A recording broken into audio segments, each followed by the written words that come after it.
A continuación, se presenta el segundo trabajo de la jornada del bloque de la mañana, denominado Implementación de metodologías activas en ingeniería eléctrica, una aproximación cualitativa con estudiantes, egresados y docentes, que mostrará el profesor Juan Muñoz de la Universidad de Aconcagua.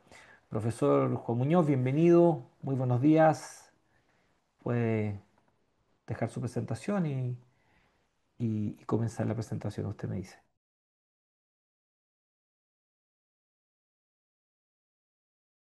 Buenos días a todos. Voy a compartir. ¿Con qué pregunta? Ahí se visualiza. Sí, Juan, Ya, se ve perfecto. ya, perfecto. Entonces, este trabajo se lleva a cabo en una universidad privada, perfecto, donde el perfil de egreso principalmente exige que el estudiante se esté aplicando metodologías activas. Para esto hay que conocer el contexto de esta problemática. Principalmente, tenemos que saber que existen dos modelos principales que están predominando actualmente en la actualidad. Un modelo que está centrado en el docente y otro modelo que está centrado en el estudiante. Cuando hablamos de un modelo centrado en el docente, estamos hablando, según lo menciona la literatura, un modelo donde se entiende el docente, el que tiene el conocimiento, y él es el que lo transmite al estudiante. El conocimiento puede ser algo transmitido, y además de eso se valora al docente por, decirlo de alguna forma, por la acumulación de conocimiento. El estudiante tiene un papel más pasivo en este tipo de modelo, que es bastante predominante y conocido, y el estudiante más bien es un oyente, es un receptor de información. De aquí donde se ve que se tiene las clases tradicionales, donde se nace, donde se puede presentar como un subconjunto las clases tradicionales, y muchas veces ha presentado bajos resultados, según muchas investigaciones en cuanto al área de ingeniería, donde principalmente se expone en muchas asignaturas que son de especialidad, donde se requiere que el ingeniero no solamente conozca bases teóricas, sino también bases prácticas. Y por otro lado, desde ya un tiempo, o sea, esto ha estado, no es algo que nazca en este siglo, sino más bien eh, tiene un nacimiento ramificado, no tiene un nacimiento justo, en un punto fijo en la historia del nacimiento de las metodologías activas, donde se centra esto, sino más bien tiene un nacimiento ramificado, donde distintas partes del mundo se fueron empleando distintas metodologías, y estas metodologías se fueron agrupando y se determinaron como metodologías activas. Y estas se embarcan en el otro modelo centrado en el estudiante, que ve al estudiante como tiene un papel más protagonista, donde el conocimiento no se ve como algo que se pueda transmitir, sino más bien se ve como algo que puede ser creado, puede ser formado. El docente tiene un papel más de colaborador, y es bajo en este modelo, que es fundamentado bajo el constructivismo, donde las metodologías activas se embarcan.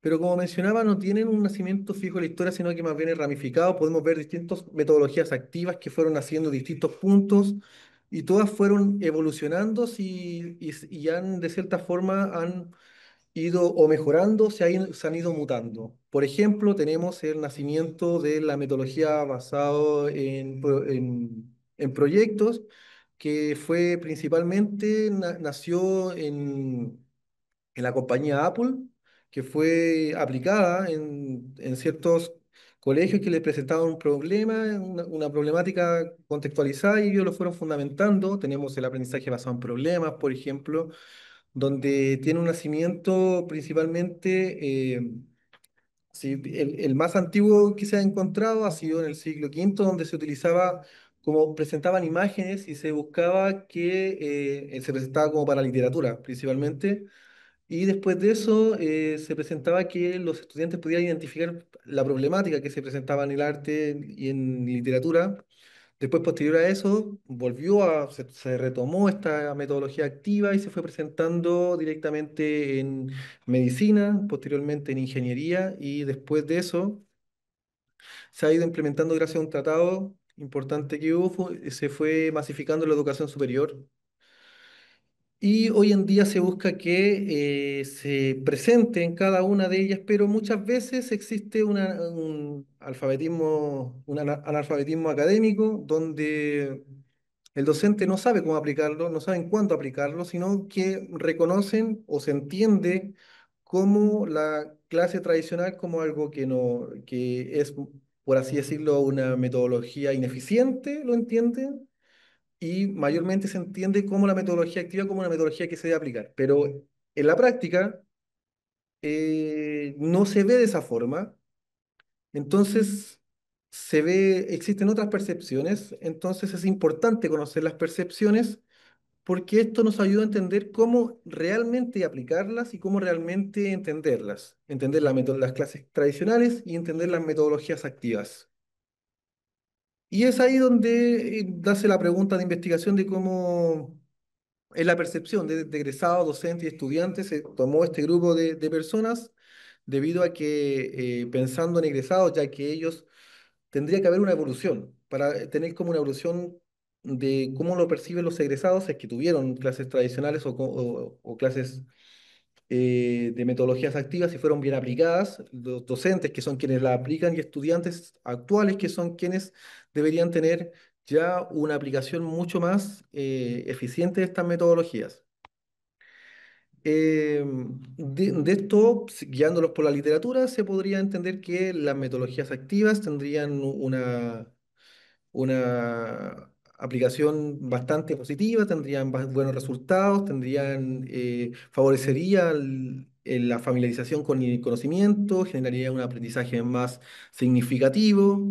Las clases magistrales serían las que mayormente predominarían en la carrera de ingeniería. Y también se entendería como que las clases tradicionales ayudarían a la presentación y y al desarrollo de competencias.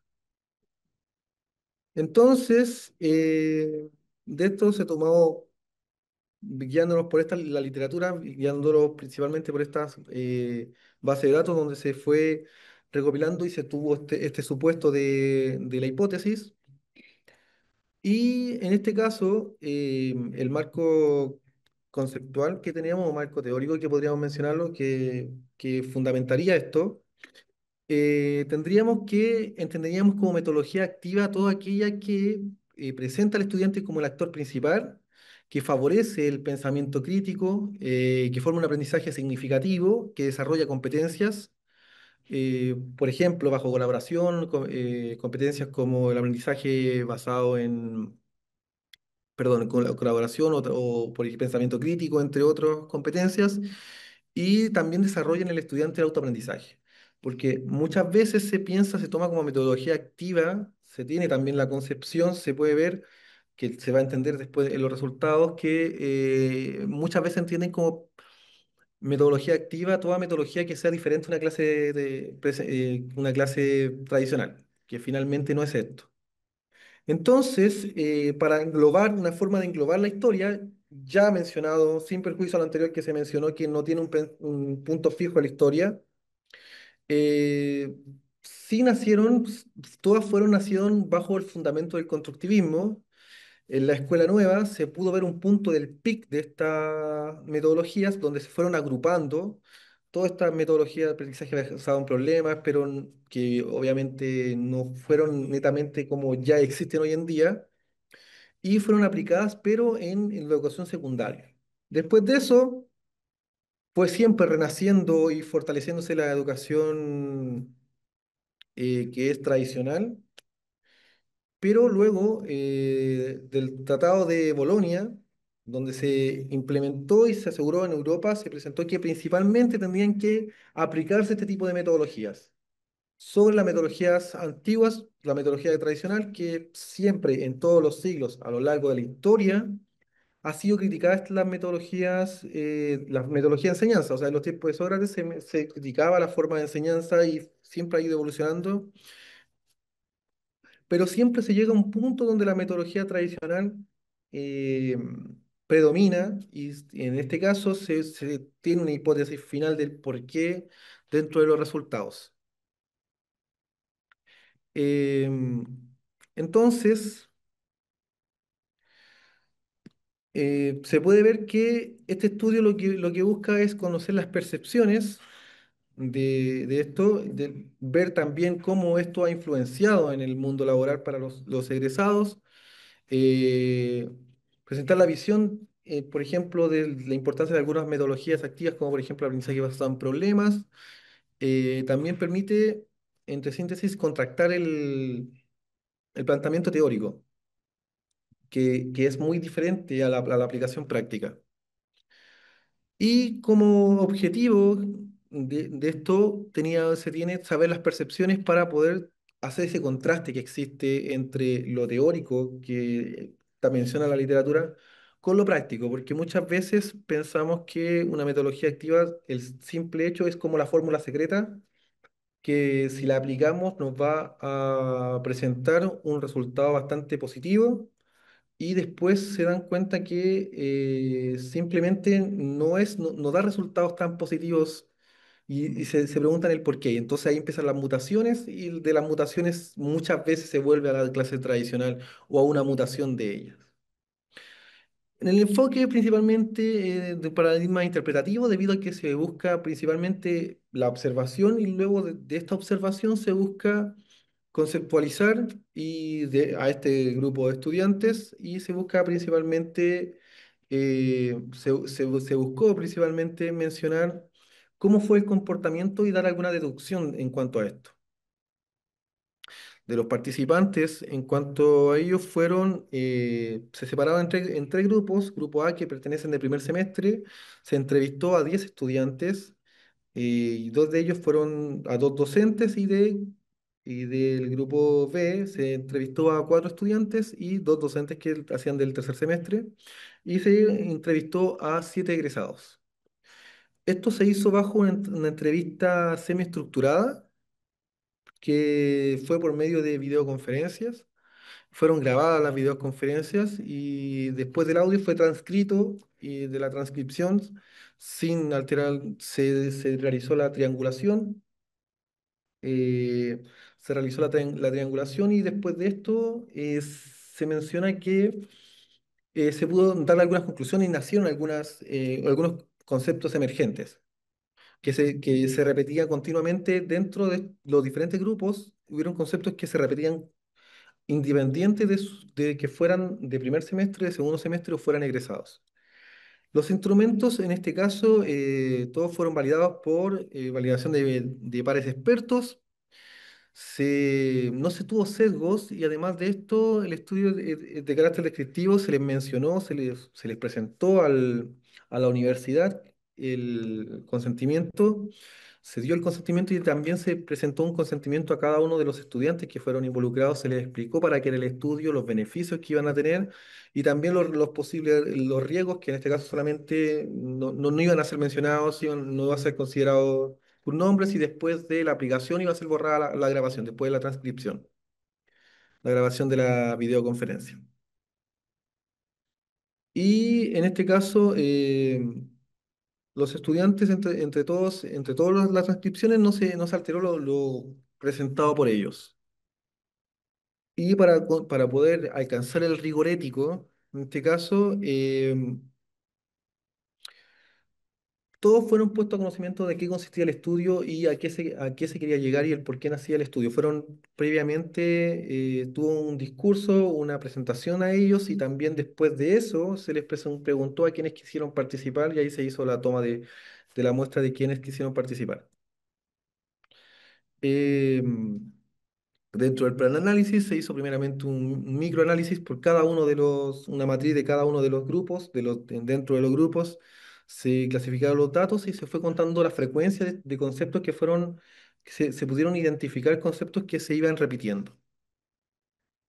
Y después de eso se construyeron las matrices de análisis, donde finalmente se alcanzó la triangulación y nacieron tres conceptos emergentes principales. Dentro de ellos, el primer concepto emergente serían de las metodologías activas, donde principalmente las personas que eran egresadas mencionaban que no conocían el concepto de metodologías activas y la literatura académica nos menciona que dentro de ellas, por ejemplo, si citamos a Espejo y Sarmiento 2017, mencionan que los estudiantes tienen que conocer, o sea, se les tiene que, antes de aplicar qué es una metodología activa o aplicar un aprendizaje basado en problemas, tienen que saber, tienen que se tienen que dar a conocer, por ejemplo, qué es una metodología activa, qué se busca alcanzar con ella y no simplemente aplicar. Entonces, dentro de esto se puede identificar distintos parámetros. Principalmente, no se tiene que anular la clase tradicional como muchas veces se piensa, ni tampoco implementar de forma forzosa un aprendizaje basado en problemas. Se tiene que entender la clase tradicional como, por ejemplo, la forma en que el estudiante principalmente tiene como es la forma que se tiene que enseñar, por ejemplo, de forma más conductista, se tiene que enseñar en primaria, entonces eh, ¿por qué se tiene que enseñar principalmente así? Porque se tiene que entender cómo, dando un ejemplo, cómo andar en bicicleta. La clase tradicional, como el estudiante no tiene autonomía, tiene que ser más conductual. El aprendizaje se tiene que entender como, por ejemplo, andar en bicicleta. Cuando alguien aprende a andar en bicicleta, se tienen que colocar ruedas alrededor de ella para poder que el estudiante logre desarrollar su habilidad, su equilibrio para andar en bicicleta y después, posterior a eso, se logre sacar estas ruedas y se pueda ya andar solamente con dos ruedas. Lo mismo se aplicaría aquí. Tendría que ser principalmente la enseñanza de algún conocimiento, tiene que ser de forma magistral, sobre todo principalmente el conocimiento que sea. Y después de eso, se tienen que ir aplicando pequeños, por ejemplo, si que fuese un aprendizaje basado en problemas, dando un caso o método de caso, no sé, se tienen que dar pequeños casos. Y luego de eso, llegar a un caso más elevado, más completo, más ortodoxo a lo cuanto indica la literatura que se tiene que aplicar.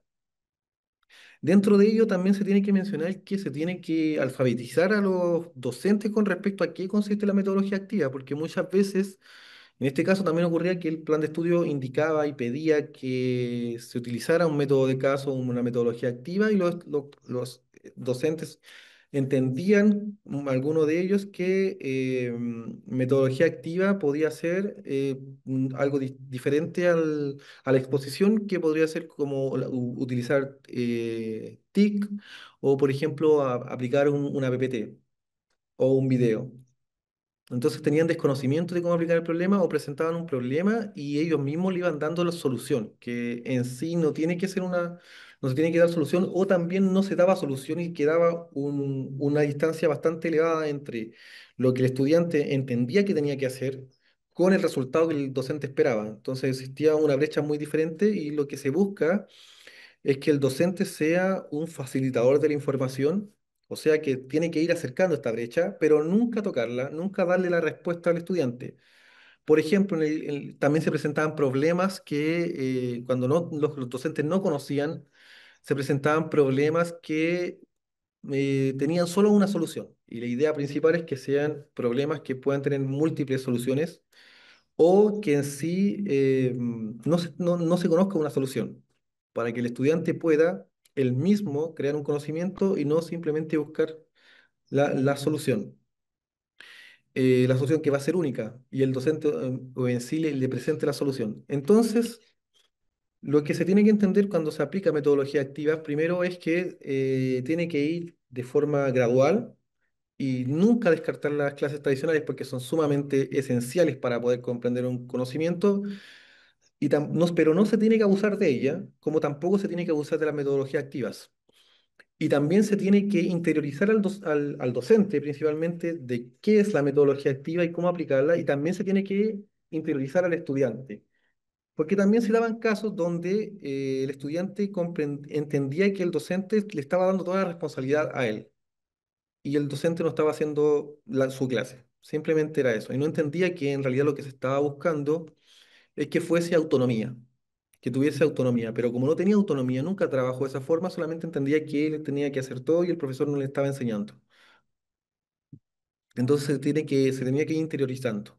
También de eso se tiene que tener en consideración que cada curso aprende de forma diferente, o sea, no se puede aplicar tampoco una sola metodología, sino que también hay que buscar la literatura qué metodología conviene más según las características del curso, según el nivel de autonomía. Entonces, por eso principalmente comenzar con clases tradicionales para ir tanteando el curso. Igualmente la cantidad de estudiantes también depende, porque si son más de 50 o 70 estudiantes, eh, no se puede, que puede ocurrir muchas veces en muchas universidades, no se debe, o no se podría utilizar, por ejemplo, no sé, un método de caso donde el profesor tendría que estar revisando a, no sé, 30 grupos y se va a tomar mayor tiempo en revisar que en sí enseñar el contenido que muchas veces el currículum exige, está muy sobrecargado de contenidos que nunca jamás se van a pasar completamente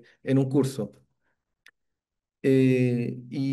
Pero nunca dejar de lado la clase tradicional, pero tampoco también tener en consideración que el currículum muchas veces se ocurría esto que decía se tiene que aplicar con método de caso y solamente se casaban con una metodología y tienen que ser también múltiples metodologías, dependiendo también, una, de qué se quiere enseñar, dos, del contexto del estudiante, tres, de la cantidad de estudiantes y también reconocer que tienen que aplicarse distintas metodologías, ya que las metodologías activas están fundamentadas en el constructivismo y esto ¿No? en sí los logra ¿Ah? hacer ver que Piensa bien.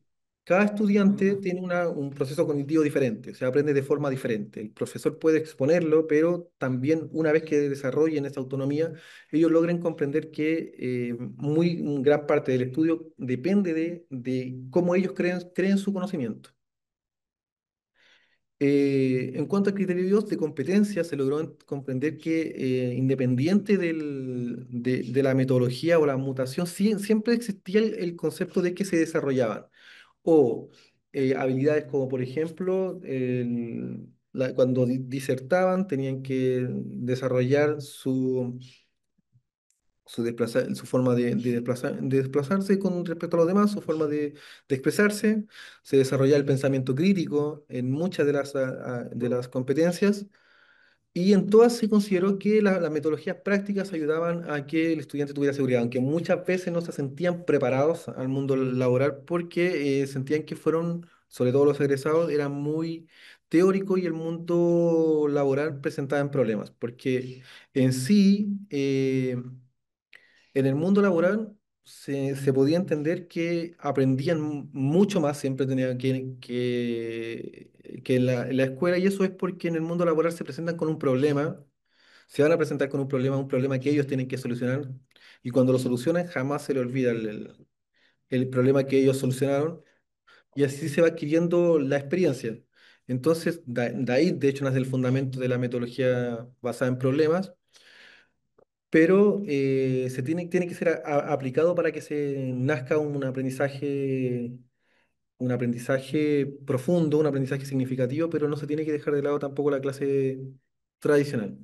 Y finalmente también nacía el punto de la evaluación donde se podía ver que las evaluaciones que eran más prácticas eh, me quitaban el estrés que muchas veces existían los estudiantes, que algunos estudiantes, por ejemplo, se podía entender que ellos no, dominaban, dominaban el conocimiento en clases, pero después, cuando ellos estaban en la prueba, se olvidaban. Entonces nacía ese estrés, y sobre todo en ingeniería, existe una carga matemática profunda, existe un estrés matemático, existe una ansiedad matemática.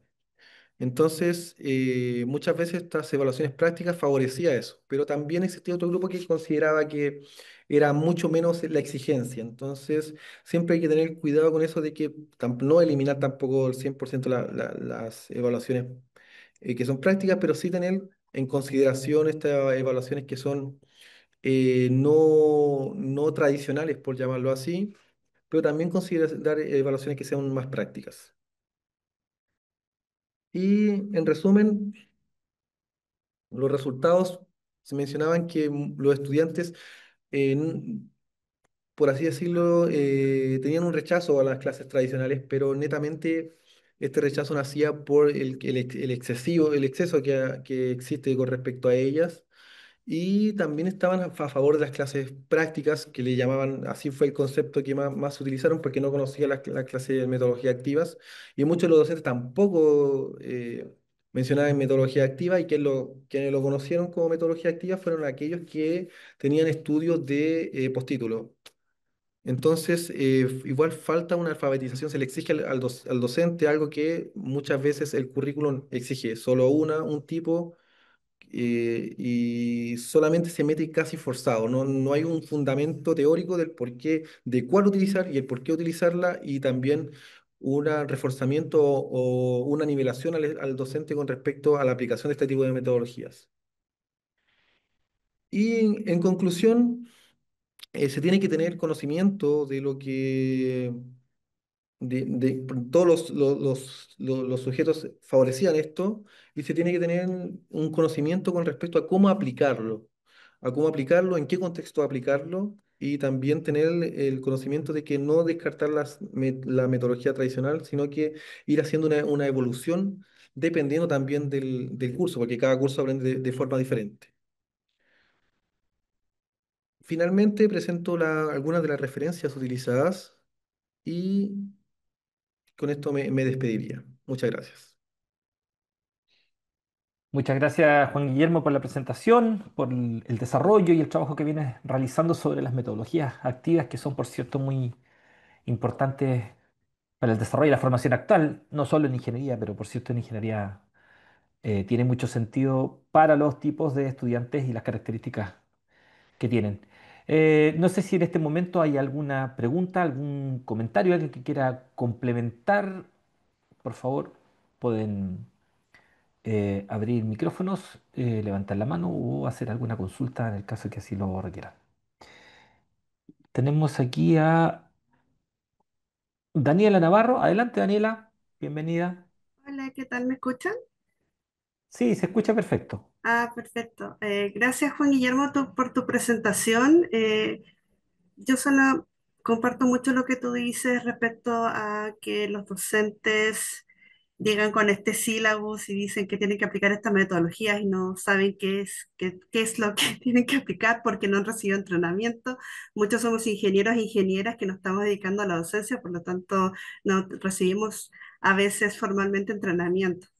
Dejando eso de lado del cambio de paradigma, que tú sabes que puede hacerse una conversación eterna de las experiencias que cada uno tiene, eh, en tu universidad, dentro de las dirección de docencia o apoyo al académico, ¿hay hay algún tipo de, cómo decir, como premio, como incentivo al aplicar estas metodologías? ¿Por qué te consulto esto? Porque, por ejemplo, a partir de este año, mi universidad, yo soy de la Universidad de Magallanes, mi universidad está abocándose harto al aprendizaje más ese, como así me imagino otras universidades. Y, por ejemplo, nosotros tenemos que hacer nuestro compromiso académico, ¿viste? Con nuestra carga horaria y todo ese tema.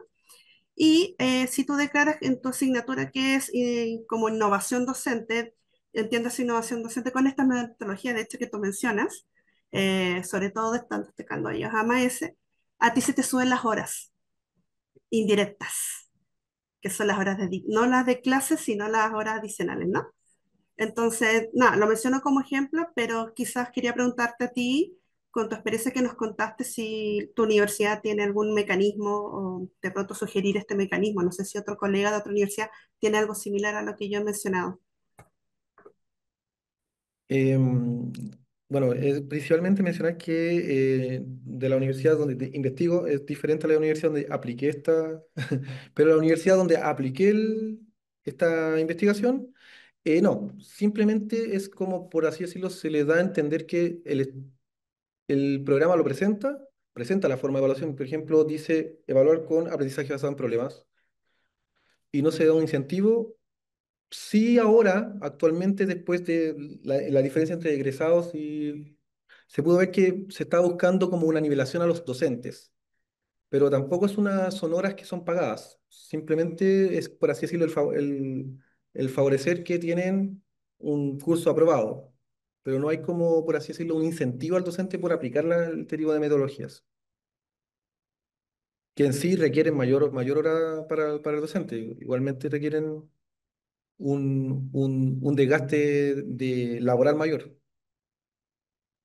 Vale, muchas gracias.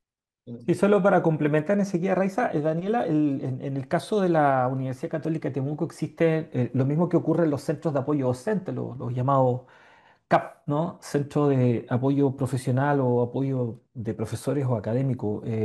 No sé si está Giselle Valdés todavía, Daniela ahí en Lomago, en el caso de la Universidad de Aconcagua, si Evelyn Palacio sigue todavía en esa área, pero la gran mayoría de los centros de apoyo docente en Chile promueven estos tipos de iniciativas de metodologías activas de distinto tipo. ¿Ah? En el caso de la ingeniería, si uno mira la historicidad de la Sochevi durante los últimos años, Flip Classroom es como un elemento muy característico para ingeniería, ¿no? Pero lo que pasa aquí en la Católica de Temuco es que más que incentivos sobre el uso de alguna u otra, porque tiene mucho que ver con lineamientos político-institucionales. Por ejemplo, en nuestra universidad la relación entre aprendizaje y servicio está fuertemente vinculada a los contextos interculturales que declara la universidad. No hay incentivos directos, pero sí indirectos, es decir, fondos de innovación docente, proyectos y ese tipo de iniciativas que tienen fondos por el mérito del proyecto, incorporan dentro metodologías activas que eventualmente están ahí, eh, indirectamente se ven beneficiadas, digamos, ¿no? Pero al menos en la Católica de Temuco y en las otras universidades que conozco, no hay un incentivo directo por algunas metodologías, sino que más bien es a través de otro tipo de fondos concursables. No sé si es posible que haya algo así. Raiza, ¿quiere hacer alguna pregunta o comentar algo a propósito de lo que Daniela ha licitado aquí? O sea, sí, me gustaría conocer, de acuerdo al trabajo de Juan Guillermo, dentro de lo que tú explicaste, obviamente está la metodología activa, uno intenta de trabajar dentro de lo posible, como bien dice Daniela. La mayoría somos ingenieros, entonces igual tenemos un fuerte vacío en cuanto a lo que es docencia y pedagogía. Ya generalmente uno lo hace más por vocación que por otra cosa. Entonces, en ese sentido, de acuerdo a tu investigación y tu trabajo, ¿cuáles son los criterios que sí o sí debería contener esta metodología activa? Dentro de eso, tú mencionaste que al menos debería tener dos o tres posibles resultados, que me parece súper bien. En realidad, personalmente no lo había considerado. Pero, ¿qué otros factores debería contener esta metodología activa para que las carreras de ingeniería puedan generar este pensamiento crítico y este aprendizaje profundo? Bien. Bueno, mencionar primeramente, sí, comparto esto de que uno como ingeniero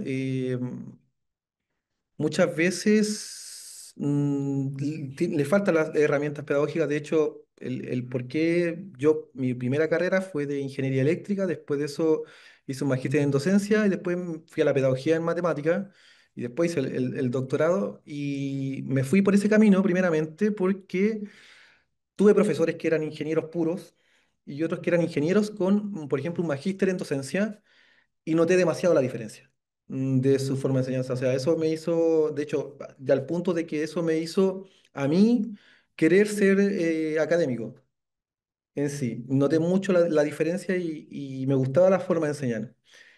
Y dentro de ello, en la aplicación de las metodologías activas, primeramente, se tiene que considerar lo siguiente. Por ejemplo, es que cada metodología tiene como su fundamento, por así decirlo, pero principalmente si lo guiamos, por dar un ejemplo, en el caso del aprendizaje basado en problemas, se tiene que comenzar con pequeños problemas, obviamente.